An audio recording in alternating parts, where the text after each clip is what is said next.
साथियों नमस्कार। आज का वीडियो का मुख्य विषय है कि हम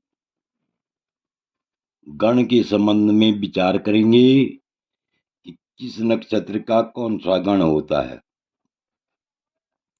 देवगण के अंतर्गत कौन कौन से नक्षत्र आते हैं, मनुष्यगण के अंतर्गत कौन कौन से नक्षत्र आते हैं तथा राक्षसगण के अंतर्गत कौन कौन से नक्षत्र आते हैं। कुल मिलाकर के प्रत्येक गण के अंतर्गत 9 नक्षत्र आते हैं। तो जानिए वे कौन से 9 नक्षत्र होते हैं जो गण विभाजन में जिनका गण विभाजन किया गया है। इसी विषय पर हम विस्तार पूर्वक चर्चा करेंगे। तो देखिए, सबसे पहले हम देखेंगे कि राक्षस गण के अंतर्गत कौन से 9 नक्षत्र आते हैं। अर्थात राक्षसगण के अंतर्गत कौन से 9 नक्षत्र आते हैं। मघा नक्षत्र, आश्लेषा नक्षत्र, धनिष्ठा नक्षत्र, मूल नक्षत्र, शतभिषा नक्षत्र, कृत्तिका नक्षत्र, चित्रा नक्षत्र, विशाखा नक्षत्र। ये 9 नक्षत्र किसके अंतर्गत आते हैं। विशाखा तक जो ये बताए गए हैं, मघा, आश्लेषा, धनिष्ठा, मूल, शतभिषा, कृत्तिका, चित्रा, विशाखा, ये 9 नक्षत्र जो है राक्षस गण के अंतर्गत आते हैं। अर्थात जो व्यक्ति इन नक्षत्रों में जन्म लेता है वह व्यक्ति जो है राक्षस गण, उस व्यक्ति का राक्षस गण होता है। अब देखिए, मनुष्यगण के अंतर्गत कौन कौन से 9 नक्षत्र आते हैं। तो देखिए, तीनों पूर्वा, तीनों उत्तरा, रोहिणी, भरणी, आरुद्रा। तो तीनों पूर्वा 3 हुए, तीनों उत्तरा जो है 6, 3 3 6, रोहिणी 7, भरणी 8 और आरुद्रा 9।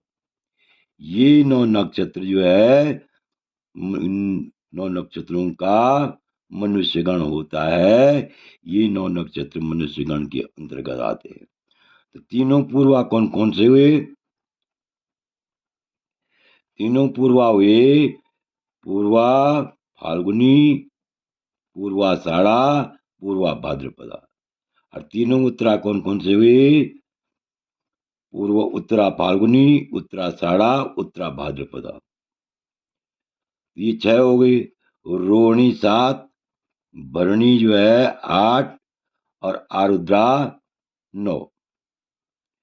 तो ये 9 नक्षत्र जो है मनुष्यगण के अंतर्गत आते हैं। अर्थात जिस व्यक्ति का जन्म इन 9 नक्षत्रों में से किसी भी नक्षत्र में होता है उस व्यक्ति का मनुष्यगण होता है।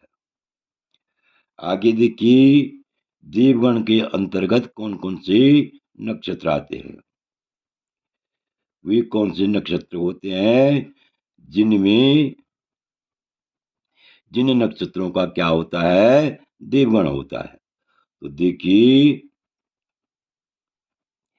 यहां पर है देवगण में अनुराधा नक्षत्र, पुनर्वसु नक्षत्र, मृगशिरा नक्षत्र, श्रवण नक्षत्र, रेवती नक्षत्र, स्वाति नक्षत्र और लघु संज्ञक अर्थात अश्विनी, हस्त और पुष्य। ये जो है नक्षत्र जो है देवगण के अंतर्गत आते हैं। आगे देखिए, अपने अपने गण में स्त्री पुरुष दोनों की गण एक हों तो अति उत्तम प्रीति होती है और देवगण में मध्यम प्रीति होती है। देवगण और मनुष्यगण में मध्यम प्रीति होती है। राक्षस और मनुष्यगण हो तो ये जो है अशुभ माना गया है, इसलिए इस पर विशेष विचार करना चाहिए। और देवगण और राक्षसगण हो तो आपस में बैर होता है। तो कुल मिलाकर के अगर एक ही गण हो, वर और कन्या का एक ही गण हो, तो यह उत्तम माना जाता है। आगे देखिए गण चक्र देखिए। गण चक्र देखने से और शुद्ध हो जाए और जो है स्पष्ट हो जाएगा। मगा, आश्लेषा, धनिष्ठा, ज्येष्ठा, मगा नक्षत्र, आश्लेषा नक्षत्र, धनिष्ठा नक्षत्र, ज्येष्ठा नक्षत्र, मूल नक्षत्र, सतभिषा नक्षत्र, कृतिका नक्षत्र, चित्रा नक्षत्र और विशाखा नक्षत्र। ये नक्षत्र जो है, इन नक्षत्रों में जन्मा हुआ जातक व्यक्ति राक्षसगण का होता है। आगे देखिए मनुष्यगण के अंतर्गत पूर्वा फाल्गुनी, पूर्वाषाढ़ा, पूर्वा भाद्रपदा, उत्तरा फाल्गुनी, उत्तराषाढ़ा, उत्तरा भाद्रपदा, रोहिणी नक्षत्र, भरणी नक्षत्र और आरुद्रा नक्षत्र। ये नक्षत्र जो है मनुष्यगण के अंतर्गत आते हैं। आगे देखिए, आगे जो है अनुराधा नक्षत्र, पुनर्वसु नक्षत्र, मृगशिरा नक्षत्र, श्रवण नक्षत्र, रेवती नक्षत्र, स्वाति नक्षत्र और अश्विनी नक्षत्र, हस्त नक्षत्र और पुष्य नक्षत्र।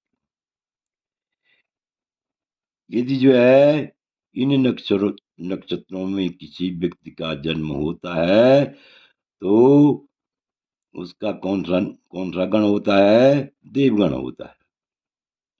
ऐसा जातक का देवगण होता है।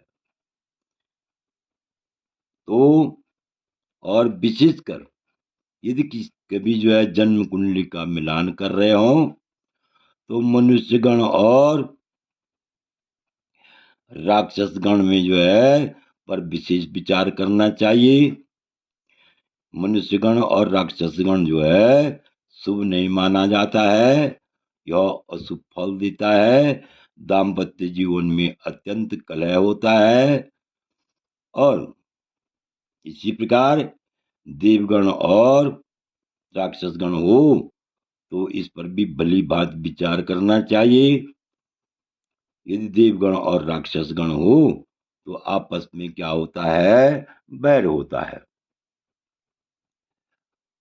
तो आशा है कि आप इस वीडियो को भली भांति समझ गए होंगे। आपसे अनुरोध है कि यदि आपको यह वीडियो अच्छा लगे तो मेरे चैनल को अवश्य सब्सक्राइब कीजिए, वीडियो को लाइक कीजिए, शेयर कीजिए।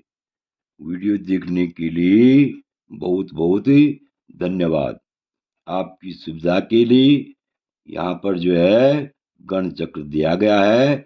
आशा है कि आप इसको भली भांति समझ गए होंगे कि राक्षसगण के अंतर्गत कौन से 9 नक्षत्र आते हैं और मनुष्यगण के अंतर्गत कौन से 9 नक्षत्र आते हैं तथा देवगण के अंतर्गत कौन से 9 नक्षत्र आते हैं।